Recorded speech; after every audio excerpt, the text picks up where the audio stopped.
अच्छा, अब ये है फ़ैराडेज़ लॉ। फ़ैराडेज़ लॉ सबसे पहले इसमें ये लिखा हुआ व्हाट इज़ फ़ैराडेज़ लॉ।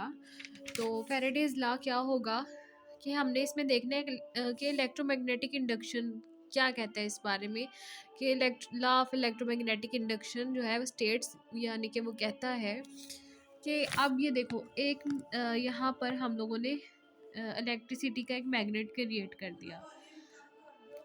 अब फॉर एग्जांपल ये एक कॉइल है, एक ठीक है वायर की कॉइल बनी हुई है। अब कॉइल में से बार बार मैं कोई चीज़ इसके अंदर बाहर करूँगी, तेज़ तेज़ से करूँगी, तो उससे ये होगा कि इसके मैग्नेटिक फ्लक्स में एक चेंज आएगा। इस तरह से मैंने जितनी तेज़ी से इसको कॉइल के अंदर किसी चीज़ को अंदर इस तरह से बाहर करूँगी, तो करंट में जितना चेंज आएगा उतना उसका मैग्नेटिक फ्लक्स जो है वो चेंज होगा। अब इसका जो है ईएमएफ हम लोगों ने देखना है। ईएमएफ क्या होता है? Electromotive force. अब फैराडेज लॉ ने क्या बताया कि जो इलेक्ट्रोमोटिव फोर्स है, जो इलेक्ट्रोमैग्नेटिक फोर्स है, वो इक्वल होती है नेगेटिव के। और वो किसके जो है ना ये नेगेटिव होगा, rate of change of magnetic flux. अब rate of change of magnetic flux किस तरह से लिखेंगे? Delta D over, sorry delta D नहीं, डेल्टा फाई है ये, delta phi over delta T के। अब ये डेल्टा फाई और डेल्टा टी को हम कह रहे हैं rate in change of magnetic flux. ये मैग्नेटिक फ्लक्स था, और रेट ऑफ चेंज हम लोग कहेंगे ये टाइम को rate of change of magnetic flux. अब यहाँ पे इसका आ गया, ये जो इसका delta phi over delta t है, ये इसको कहेंगे rate of change of magnetic flux. और ये जो नेगेटिव है ये डायरेक्शन को शो करता है, और ईएमएफ जो है वो इलेक्ट्रोमोटिव फोर्स है। अब इसमें हम डेफिनेशन में उसी तरह देख लेते हैं कि जो फैराडेज लॉ है वो क्या है। फैराडे लॉ किस चीज़ का है? इलेक्ट्रोमैग्नेटिक इंडक्शन का है। Faraday's law of electromagnetic induction, electromagnetic है ये जो करंट का है, सर्किट या करंट की फील्ड जो है, स्टेट्स यानी बयान करता है दैट द इलेक्ट्रोमोटिव फोर्स क्या है? ये EMF, electromotive force induced in any close circuit.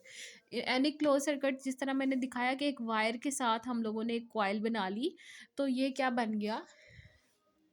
Close circuit बन गया। इस क्लोज सर्किट के अंदर हम लोगों ने क्या किया, जो ईएमएफ है वो किसके इक्वल होती है? Any close circuit is equal to ये वही वाला, यहाँ पे डी जो है ना वो डेल्टा की जगह लिखा हुआ है, ये वाला delta phi over delta t. तो वो किसके इक्वल है? Is equal to rate of change of magnetic flux. तो इसका मैंने बताया था, इसको क्या बोलेंगे? रेट, इस चीज़ को बोलेंगे rate of change of magnetic flux, इसके इक्वल होगा।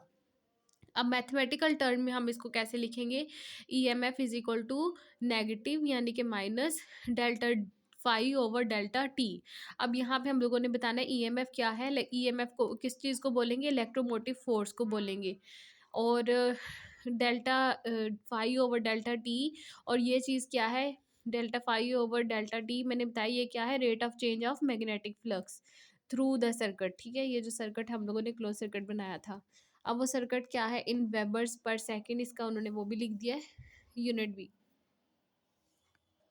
अब इसमें फैराडेज लॉ में वो बता रहे हैं कि फैराडेज लॉ क्या है। दिस लॉ डिस्क्राइब, ये जो लॉ है बयान करता है fundamental principle behind generation of electric currents coil conductor when expose to. अब ये वाला ना भी लिखे ना, तो इतना भी हम लोग लिख दें तो इसका हो जाएगा। और ये भी मैंने इसका लिखा है, ये वाली एक और डेफिनेशन, ये वाली भी कर सकते हैं और ये वाली भी कर सकते हैं। दोनों में से जो इजी लगे वो वाली डेफिनेशन कर सकते हैं, और इस तरह से हम लोग इसको मैथमेटिकल फॉर्म में लिख कर और यहाँ पे बता कर के ई क्या है, इलेक्ट्रोमोटिव फोर्स है, और delta phi over delta t क्या है, ये सारी चीज़ें बता के, तो इस तरह से हमारा एक क्वेश्चन पूरा हो जाता है फैराडेज लॉ का।